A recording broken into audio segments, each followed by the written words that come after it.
Hey everybody, Christopher Epling here with the Art Workshop only on Pike TV.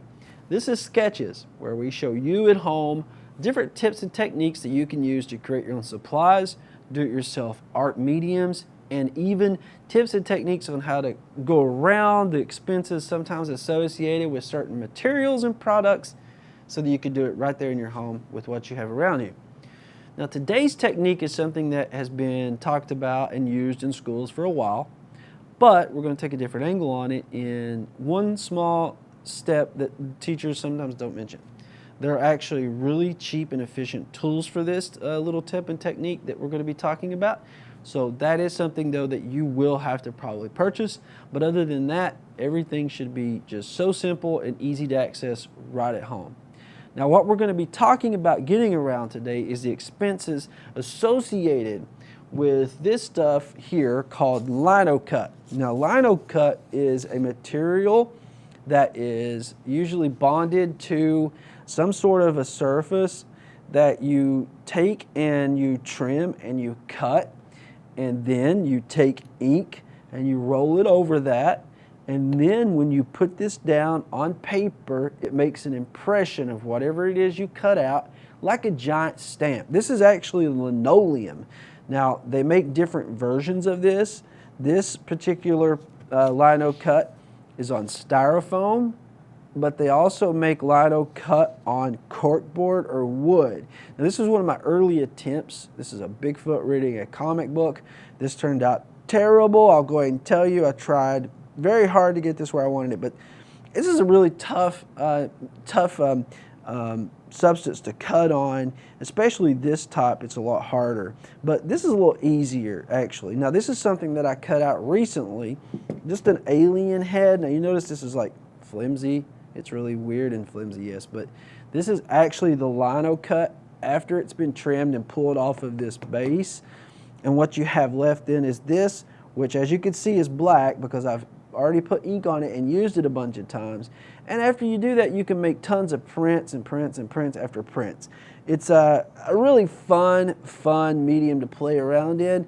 So today, we're going to look at getting around all the expenses associated with the Linocut by using a simple eraser. Now this is a kneaded board stick eraser, and this is exactly one of the types of erasers you're going to need. Now, pearl erasers are the erasers that are all orange. Those have the widest surface to cut on.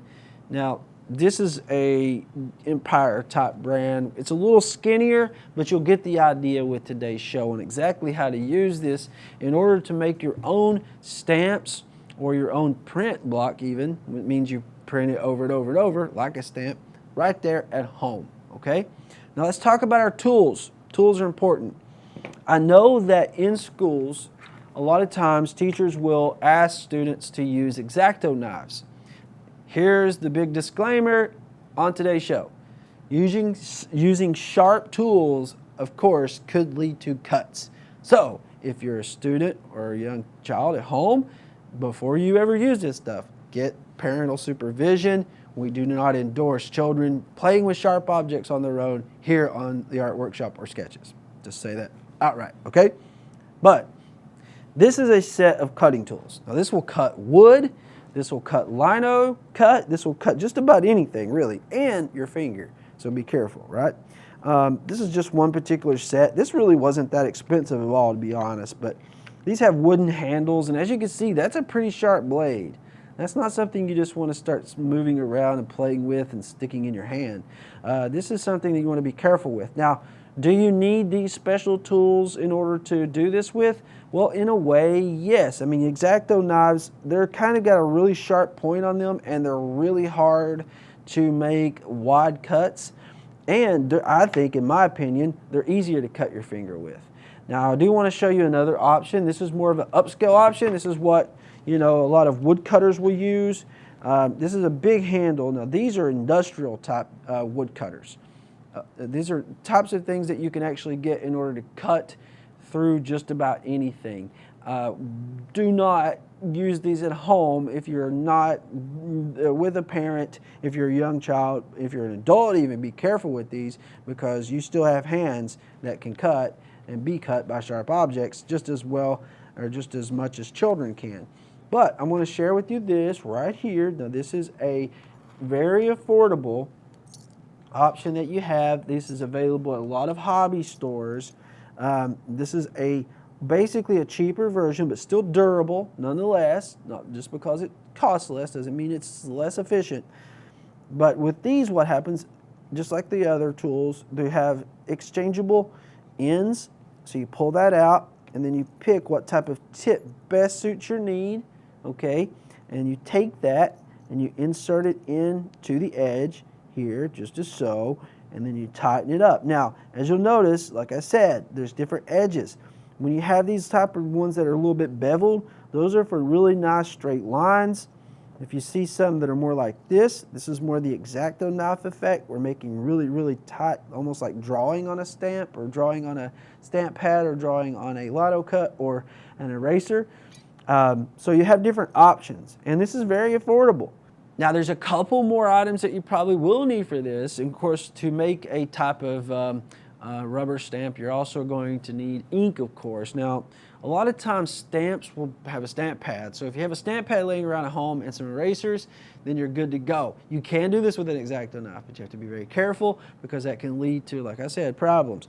I use a roller. You're going to have some sort of a way to have to put the ink onto this stamp pad when you're finished. So you're going to have to use something. Now you can squirt ink down on, like, I don't know, a piece of paper and then place your eraser directly into the ink and then stamp it. You don't really necessarily need a roller, but if you really go all out and you think, wow, I want to do this and really get into it, then a roller is important. But you don't need it. So do it yourself at home. You do need ink though. That's very important. Need an ink or ink pad, okay, in order to do this. Now, a lot of times stamps, the way they work, of course, we're doing what's known as a relief drawing. That means you're doing it backwards to how it's going to appear once you stamp it, okay? So this is a stamp here. This is a stamp pad that I have actually created that use it for my marketing stuff and for like when I mail things, instead of having to write out the return address, I'll use this little stamp. So I'm going to show you here on the paper how this works so you get an idea, of course, how we're going to do this. So this is actually built into itself. So inside of this is the stamp pad. So when you push down, you can see what happens. The bottom flips over and you see this pops in there. So this is actually getting all the ink that it needs before it ever comes out, and then you push down and see it pops out. So if you look at it from the side, what happens is it comes down and it pops out. So there it is. So what happens is it keeps it in there and dry. The stamp pad's built in. So if I take this up at the top and I push down, you're going to see that this appears. Now this is a stamp. This is exactly what we're doing, okay? Now if you were to look on the inside of here, when I flip this around, you can notice everything's backwards, right? So you see, you have to remember that, because if you want your name, or let's say initials, or if you're an artist and you want to create your own kind of imprint to put on each piece of artwork, this is backwards. So you don't want to spend all that time carving out whatever it is you want, and only to have it, when you stamp it, appear backwards on the paper. So remember, a mirror image is what you're wanting, okay? All right, so let's look a little bit about actually how this works. If you have an X-Acto knife at home, that's wonderful. X-Acto knives work great. That's what you could use, but I'm going to use the kind of cheap version of the knives that I have here, okay? So let's go ahead and begin. So I have a stamp, okay? Now what I may do well ahead of time is draw out the image I want, right? So if I wanted a smiley face in pencil, I may go ahead and sketch it out. You got to remember now, if you carve out a big section, that big section is going to appear black on the paper. So this thicker part here where the smiley face is, all of that will actually appear white, and around it will be black. So if I go in and I carve this out, I'll be very careful. Don't put your finger at the end. If you're using an X-Acto knife, be sure and do not put your finger towards the end of wherever it is you're carving, because that would be very bad. If you slip, it goes through. Now do it yourself, stamp making at home. So rubber stamp. So I'm going to go ahead and hold this I'm going to hold it on the edges, and where this is kind of thin, it's hard to do, but we can do it. You want to push down. Now, the harder you push down, the more of this you're going to pull up. All you need is an eraser, okay? You don't really need any type of special tools other than that eraser. This is really hard to hold, let you see it still. I'll do my best to do it without chopping my finger off, okay? So yeah, don't do this at home, basically, in the position I'm using my finger. At home, you won't have to really probably have to show what you're doing on a camera unless you're doing a YouTube video or something, but you know, you want to just be careful nonetheless. So I carve this out. I may have to have another go at it. I may have to go ahead and go a little bit deeper down this time. The deeper down that you go whenever you carve, the more that this is going to be well defined on your surface, okay? For the eyebrows, I'm just going a little bit, pulling that out, carving it out. Maybe I went too deep. It's okay. Like that. And then, of course, the other eyebrow here, just like that. And so you carve out, basically, whatever it is that you draw, you carve that out on your stamp pad. And you would repeat this process, of course, until you carve everything out. Be sure and dig it out of there if you can't get it out the first time. So this would be just a general smiley face.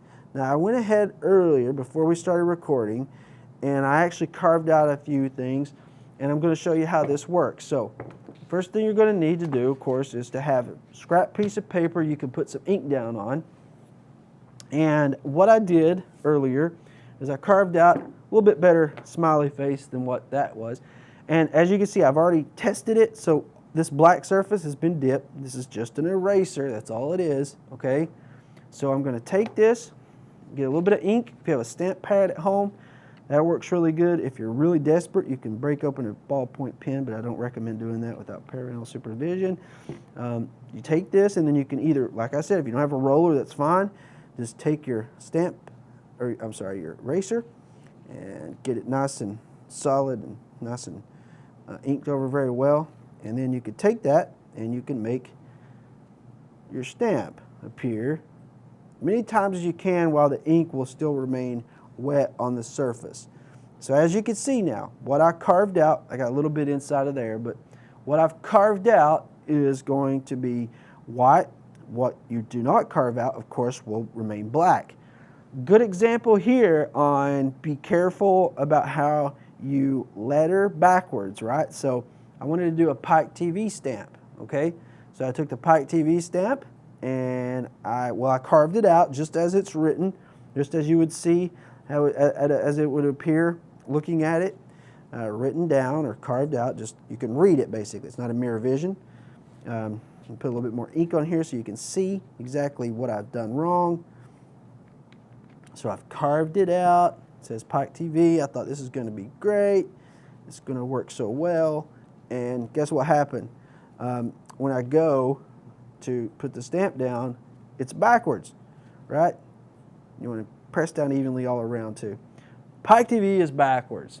So it didn't work too hot. So if you go and want to put your initials or whatever type of little design you have for your artwork, yeah, you want to make sure you get that right. This is just another type of eraser. This is really super thin. So I thought, well, my only option for this really is to maybe do a flower. So that's what I did here. I did a flower. And if you push down, whenever you place it on the paper or whatever your surface, you need to make sure you press down hard. And now we have a flower, right? And you can keep doing this. So you have, once you have a stamp, it's yours to use as many times as you want or need to. And you can do this straight from home. You don't need the real expensive Linocut. All you need is an eraser, something to cut with, and some ink. Boom. That's all you need. This is really easy to do. And you can do this at home with just these simple types of materials. So that's what Sketches is all about, giving you types of tips and hints to be able to make art and make crafts at home on your own with what's around you. Now, be sure if you do create something, let's say you have art maybe outside of the Sketches stuff, you want to share it on the show, you can send it to me at eplingillustrations@gmail.com and we will share it right here on the show on the Art Workshop side of things on Pike TV. Thank you so much for tuning in today. We really appreciate you more than you know. Until next time, I'm Christopher Epling, and keep drawing.